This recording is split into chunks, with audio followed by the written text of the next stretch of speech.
Every July 4th, we Americans celebrate the anniversary of American independence. But here in Portsmouth, there's a celebration going on throughout the month of July. There are events going on in our parks. There are musical concerts, festivals, holiday events, you name it. We'll tell you about some of those events coming up right here and right now on this July 2017 episode of Portsmouth Now.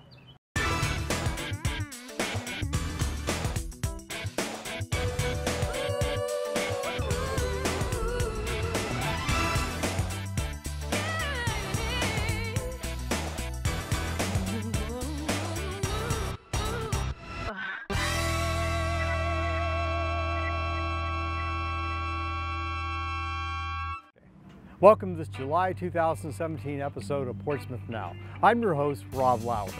Tuesday, July 4th, we celebrate American independence, and the Portsmouth Department of Parks, Recreations, and Leisure Services has events planned here in Old Town on that date and throughout the entire month. Here's Department Head Mark Furlow to tell us more about them. Welcome, Mark. Thanks for having me, Rob. So what's coming up? A big holiday, of course, in July is July 4th. Anything in the works for July 4th? Sure, yeah. We are having a concert at the former Holiday Inn site. The Tidewater Concert Band is going to be performing starting at 8 o'clock. And the fireworks will follow their performance at about 9:30. Okay, those are visible throughout Old Town Portsmouth? Yeah, so the fireworks, a great place to see them is, of course, the seawall, but yeah, you should be able to see them from pretty much as long as you have a clear line of sight anywhere in Old Town or downtown Portsmouth. Later in the week, July 8th, Saturday, Patriots Day events are going on, but you have some events coming up that day too. Yeah, we've got a new event that we're doing this year. It's called Shagging on High. It's going to be beach music starting at 3 o'clock on High Street. We'll have two stages, one at Middle and one at Dinwiddie. And we'll have performances by the original Rondelles and Soul Intent. They'll be alternating performances between 3 and 7 o'clock. They'll be playing for 45 minutes each, and then you'll have 15 minutes to go down to the other stage, and we hope you'll enjoy some of the fine establishments on High Street and some of the shopping. And then after that, a lot of the local restaurants will be having some bands playing too. You can get more information at the Ports Events website. We're also continuing our Sunset Thursday concerts over here on the water stage for July. Those start at 6:30 and end at 9. That's every Thursday through September. How's the turnout been for those? It's been great. We get a lot of people coming out, but it's not crowded. It's not, you can move, and so it's a real nice crowd out here for those concerts. Now, are there things going on in the city park during the summer? Yeah, we also do the movies in the park.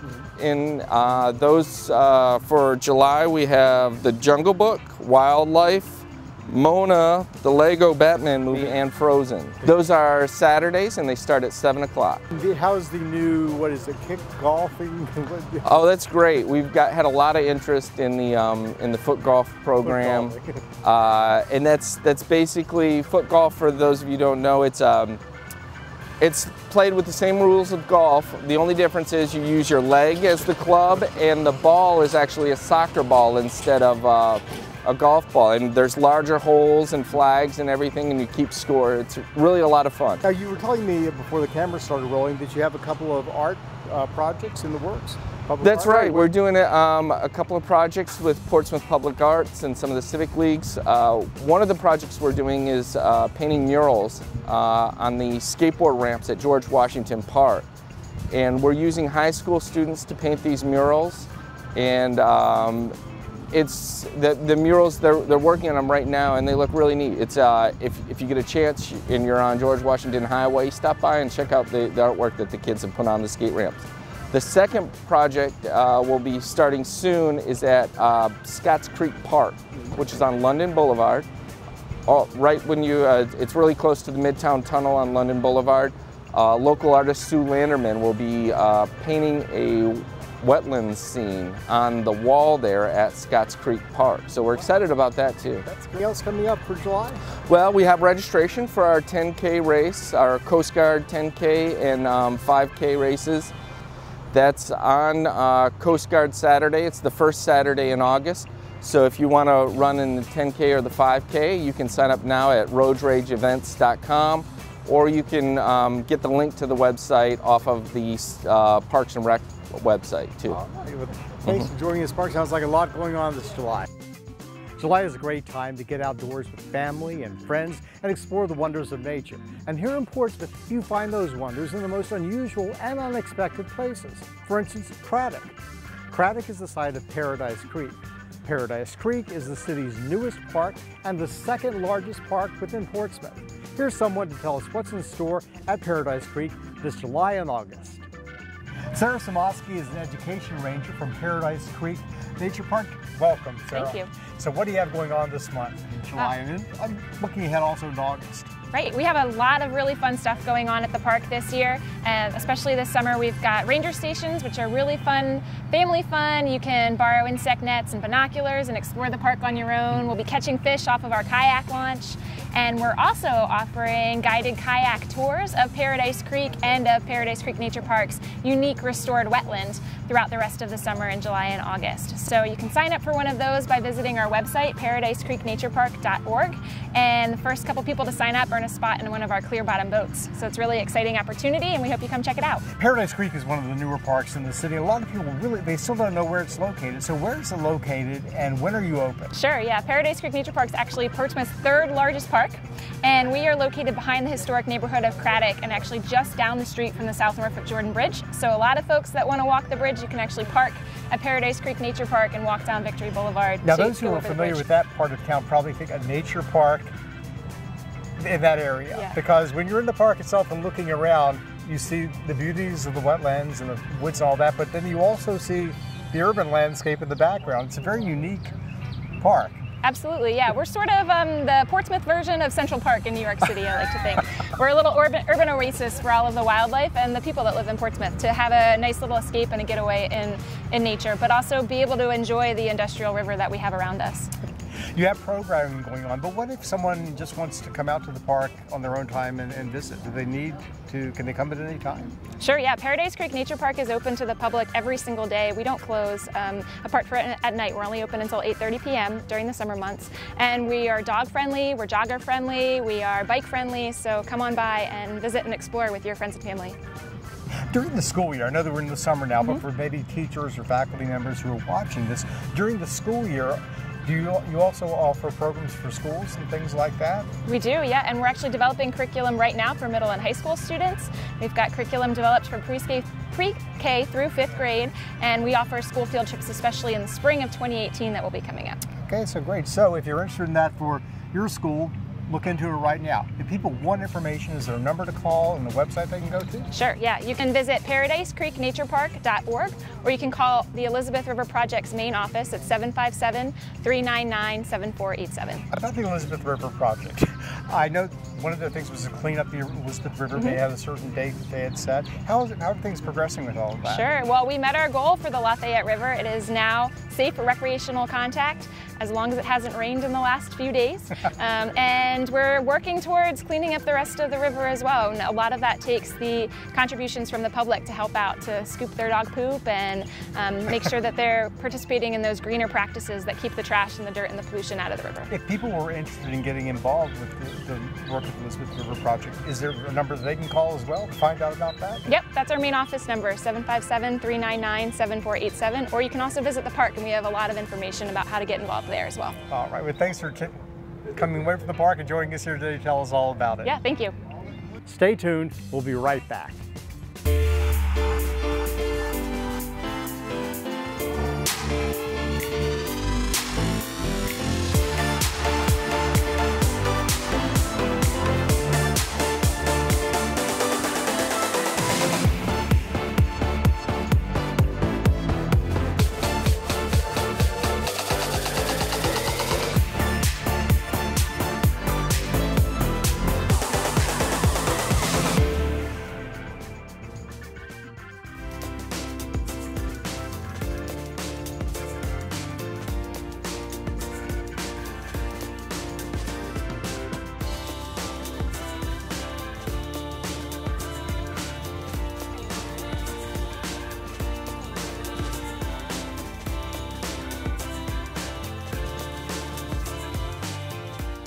You're watching PCTV, television for the new Portsmouth.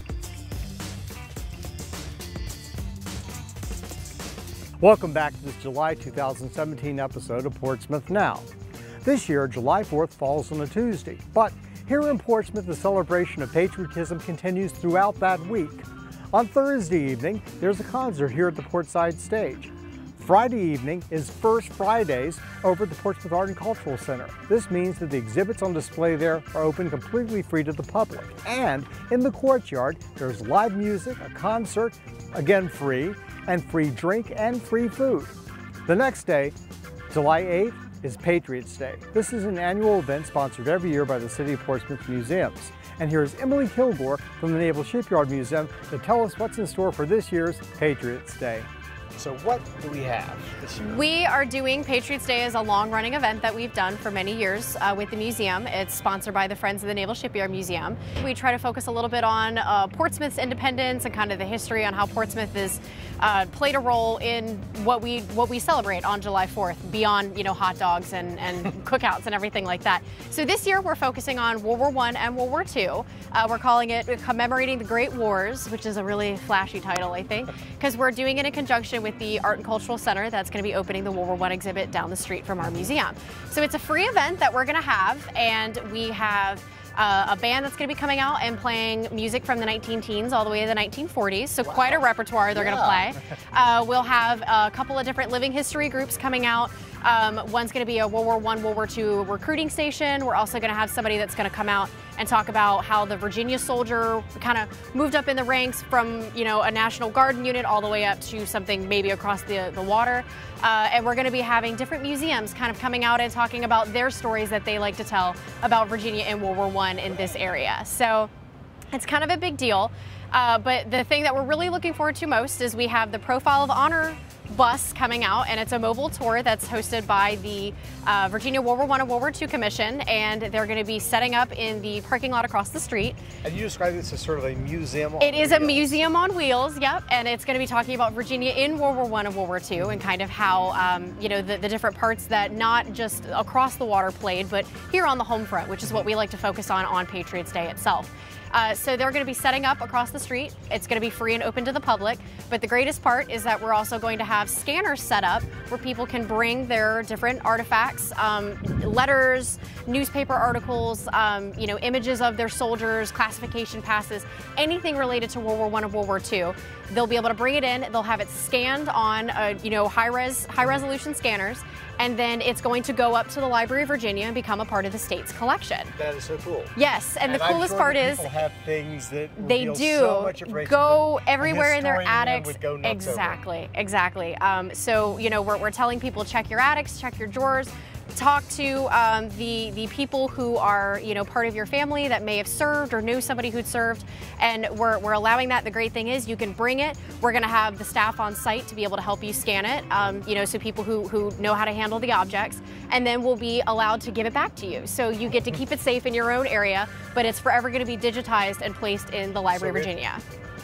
Heaven forbid something happens. Exactly. Years now, there is a copy exactly. of it And it's going to be part of the state collection, and it's the state's movement to try to get a resounding story just of people. You and I are both history nuts. Yes. And I don't think that people realize that what historians salivate over are those letters and things. Yes, exactly. People write down things they take it for granted when they're writing, and having no idea that in a century the information that can be implied from reading that is just priceless. And those are the stories that we want to see, and those are the stories that we love to see, and you never know what grandfather or great-grandfather could have done and experienced, everything from living in the trenches to trying bread in France for the first time. Yeah. That's the kind of stuff that we love to see. And what a great way really to honor Independence Day and the birthday of the country. I think it's great. It's modeled after the same group worked together a couple years ago to create the Civil War 150th. So we know it's great. We know it's going to be awesome. And the team that comes out and does it, they're all trained and they're all so excited to be here. The bus has traveled all over the state. I've seen it a couple of times locally. Unfortunately, it's only here for the day, but we're really looking forward to having it while we can. Okay, so that day is Saturday, July 8th. Yep. And what time? From 10 o'clock to 5 o'clock is when the exhibit itself is going, or the event itself is going to be happening. The bus will be here starting at 9 o'clock, ready to receive people, and the staff will be here setting up. And it's just going to be a great day full of music, and we'll have some ice cream, and just fun time all around. Exactly. I'm going to be hopefully dressed up in some historical reproduction clothing, and I'm going to be teaching kids how to make jam, because that was very common in Portsmouth in World War I, was to make jam for the soldiers. So we'll see how it goes. Sounds like a lot of fun. So there you have it, folks. Really, if you want a great Independence Day celebration, just hold off till July 8th and come down here to Old Town Portsmouth. Thanks, Emily. Thank you so much. As Emily Kilgore just pointed out, on July 8th, you'll have the opportunity to bring some of your personal historical World War I related artifacts to Old Town and to have them photographed and scanned as part of a permanent historical exhibit. Your personal history, your life story, is also something that may be fascinating for people in the future. The Portsmouth Museums are sponsoring a series of classes that anyone can sign up for to help you learn how to record your life story. Here's someone to tell us more about it. I joined by Lisa Hartz, who's the founder of the Seven Cities Writers Project, and she is offering some classes this summer here in Portsmouth through the City of Portsmouth Museums that are about memoirs, taking down your own personal memories, and specifically people writing down their memories about and their experiences for one particular era. Tell us about it, Lisa. Yes, we're going to start the class first week in July. It's called Resistance and Resilience, a memoir workshop of the Jim Crow era. So we're looking for stories from people who survived that period of time before civil rights came to the area, and how they responded. Okay, and this is being sponsored by the Community Library Museum?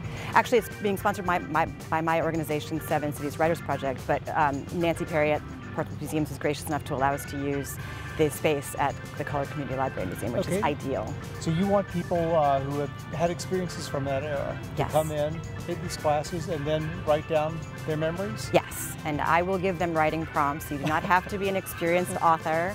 We're not looking for books. We're looking for short pieces of creative writing, memoir, short pieces of memory, how your family coped, what your church life was like. There was a thriving African-American business community here that I'm sure people will remember and want to write about. So, but I'll be there to guide the entire time. So. Okay, now you were, before the camera started rolling, you said that then the writings will be, people will keep them, of course, but you also have copies of them that will be... Yes, we're going to have them bound and archived at the library so that anyone from the public and hopefully historians will come and read these eyewitness testimonies. So. I'm assuming because you're a writer that you freely write down, have always written down your thoughts and your experiences in some form, or at least drawn from them in your writings.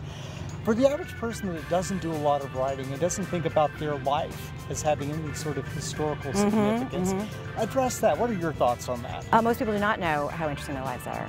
And they certainly, as we've talked about, they don't realize how quickly life changes and how this, what may seem like ancient history, was actually just moments ago, I think, especially for the Jim Crow era, for young people to understand that. And also things that we take for granted in our everyday life, that we might just make a casual mention of 200 years from now. I mean, people may have no idea what we're talking about. Yes, absolutely. And these are the things that historians, when they're doing research, is like, what is this? And they find it mentioned in somebody else's memories, and they construct what everyday life was like based on that stuff that we just take casual note of. Yes, and that's what communities are made of. And there was quite a rich African-American community here that those stories need to be recorded. What would you say to people just in general about keeping a record of some sort? Oh, I think it's absolutely vital. The reason I teach memoir is because my father had a friend who was a World War II veteran, and he had started to write a memoir of his experience in the Pacific, and he passed away before I could work with him. And I was close enough to this man that I could have really gotten under his skin and made him tell those stories. And sadly, I was left to edit what he had left behind, and I was driven crazy about this. And so when I was working at the Muse Writers Center, which I founded with a friend of mine a decade ago, I wanted to teach memoir, and I wanted to get veterans. And over, what was I there, 10 years, I didn't get a single veteran. That's so sad, because they don't want to be the heroes of their own story, which is, very frustrating. But anyway, I'm still at it. I'm still trying to collect the stories, and so perhaps veterans of the Jim Crow era will come to this class. What is the experience that you've had of people who maybe come in, they don't think of themselves as writers, they think they had nothing to say, or they have trouble penning a thank you note, much less coming in and trying to write about themselves and their experiences. Once they try it, do they tend to get hooked? They do, and they're willing to do the work to make it better because they're in an environment with other people who also generally don't have any real experience doing this. So they realize that they don't have to set the bar that high. They aren't trying to, again, like write Angela's Ashes or something. They're just trying to capture a moment of what it was like. I had a wonderful piece written by a student of mine when I was at the Arts and Cultural Center, and it was just about getting dressed up to go to downtown Suffolk. That was the big city. Right. And the ladies putting on their hats and the kids scrubbing up and they're going to the big city. And we had such a great time getting the details of all of that down, when he just thought it was a throwaway line. It was not a big deal. But to me, that was just a rich moment in history that isn't, that is not a thing now. It was a really big deal. And when you think of history in terms of the big political events, leaders, the important people. Yes, the important people. But the everyday man and woman just going about their life is important enough. Yes, extremely important, especially with how quickly life changes. Yeah. Well, good luck with this. Thank you. If you want more information on the classes, simply log on to www.portsvaevents.com and you'll have the classes there listed as well as links to the museums and how to sign up for it. Good luck with all that you're doing. Thanks very much. For taking time to join us. Thank you. Outdoor music is a part of every summer here in Portsmouth. And when we return to Portsmouth Now, we'll look at some of the concerts and music festivals that are planned for this summer. Stay tuned. We'll be right back.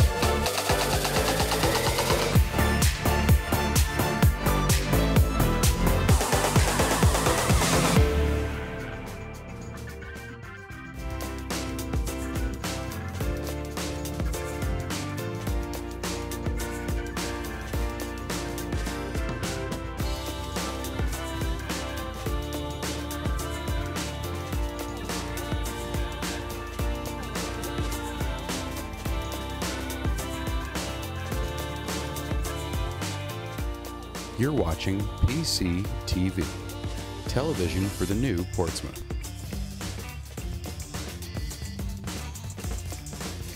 Welcome back to this July 2017 episode of Portsmouth Now.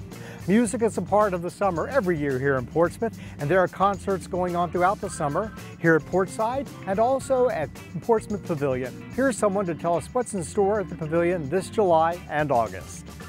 I'm joined by Corey Gross from the Portsmouth Pavilion. Welcome back, Corey. Yeah, thanks for having me. So what's going on this month in July and beyond at the Portsmouth Pavilion? Well, we just wrapped up 6 concerts in June, so we had a busy June, and now we're looking forward to July. July 22nd, we start out with a free show. It's called July Jazz. We have 4 jazz musicians. They include Brian Simpson, Connie Parker, Raw Jazz, and Sam Rucker. And immediately following that day, we have a show called the Australian Pink Floyd Show, which is a tribute band, and they're the #1 tribute band in the world. They travel everywhere. Right now, the jazz show is free, you said? Yeah, it's free, but there are limited VIP seats available for $20 at the box office. Okay, now do you have to get reservations ahead of time, or do you just show up for that? You can just show up. We'll bring everyone. How many do you see in the pavilion? We seat 6,500 people in the pavilion. So we got plenty of room for you. Plenty of room. All right. Is there anything coming up in August or beyond, anything in the works? Well, in September we will have a Virginia Craft Beer and Wine Festival, so be on the lookout for that announcement soon. And then we also have more concerts to announce in September, but one that we've already announced in October is Rob Zombie, so come see his theatrics on October 5th. Okay, now people want information. Is there a website they can go to? Yep, they can go to pavilionconcerts.com. All right, well, thanks for joining us. Tell us all about it, Corey. Yep, appreciate it. Thanks. Gospel Rama has been an annual event here in Portsmouth for over 30 years. The festival is in August, but we're going to give you a sneak preview by interviewing 2 ladies who are in charge of the festival, Yolanda Davis and Christine Davis. We're standing here in Portsmouth at Portside in front of the Visitor Center to bring you information about this year's 31st Annual Unity Gospel Rama celebration taking place right here on the Portsmouth Water Stage. August the 5th and 6th from 3 p.m. to 9 p.m. We have great artists that are coming out, Sister Mary Sorrell, Minister Zoe Wright, Minister Eric Taylor, gospel violinist, the Word Singers, Voices of Zion, Warfare Praise from Newport News. We have so many people that are coming out to offer their time and their talents for the 31st Annual Unity Gospel Rama Celebration. You don't want to miss this year's event. We can't wait to see you there. It's free to the public, but don't forget to bring your chairs. That's it for our show today. If you'd like to watch this episode again or share it with someone, you can watch this on YouTube. Simply go to YouTube and put in the search words PCTV Portsmouth Now. And if you'd like to find out more about any of the events that we featured on today's show, simply log on to www.portsvaevents.com. And then come to Portsmouth, where if you give us a day, we'll give you a vacation. I'm Rob Lauer. Join me next time for our August episode of Portsmouth Now.